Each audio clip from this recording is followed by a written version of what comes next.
Kenapa nenek moyang zaman dahulu selalu mengeramatkan pohon yang ada di hutan? Bahkan kalau misalnya kita mau menebang hutan atau menebang kayu, kita bikin ritual tertentu atau kita disuruh bilang permisi dulu ya.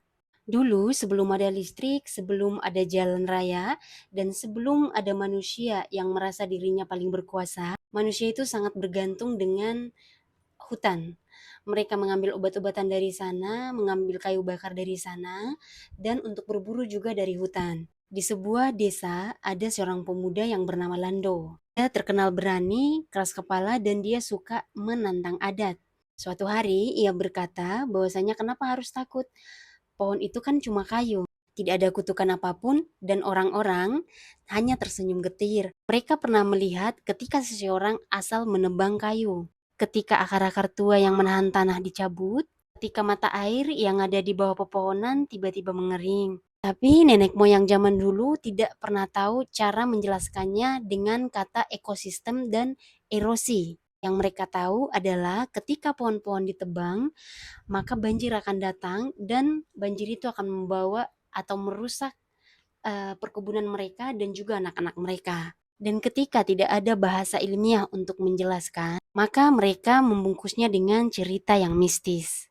Mereka berkata bahwasanya ada penjaga hutan yang menjaga hutan. Jadi kalau kau menebang pohon sembarangan tanpa permisi, maka hantunya akan mengambil sesuatu dari kamu seperti itu. Tapi Lando tetap keras kepala, dia menebangi hutan dan dia membuktikan ke desa bahwasanya memang yang dilakukan itu benar dan tidak ada kutukan sama sekali. Ya, benar dia tidak sakit. Tapi beberapa bulan kemudian banjir pun datang.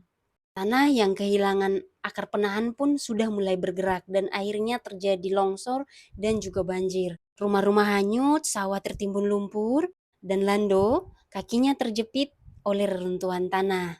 Akhirnya dia lumpuh dan tidak bisa berjalan seumur hidup dan orang-orang mengatakan itu adalah kutukan dari penunggu hutan.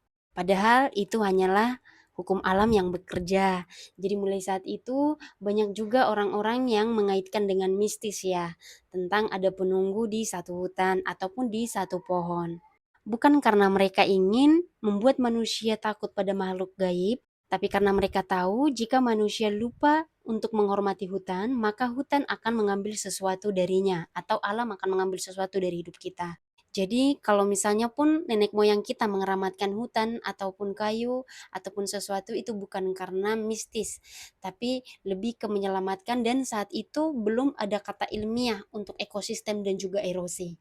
Dan menurut aku nenek moyang zaman dahulu itu sangat pintar ya membaca alam. Mereka banyak tahu rahasia-rahasia penting dengan melihat cuaca, misalnya langit atau bentuk awan, ataupun nanti dari suhunya mereka tahu apa yang akan terjadi. Jadi cara yang paling ampuh saat itu adalah dengan mengatakan sesuatu yang mistis tentang alam, sesuatu yang sakral tentang alam supaya manusia tidak merusaknya.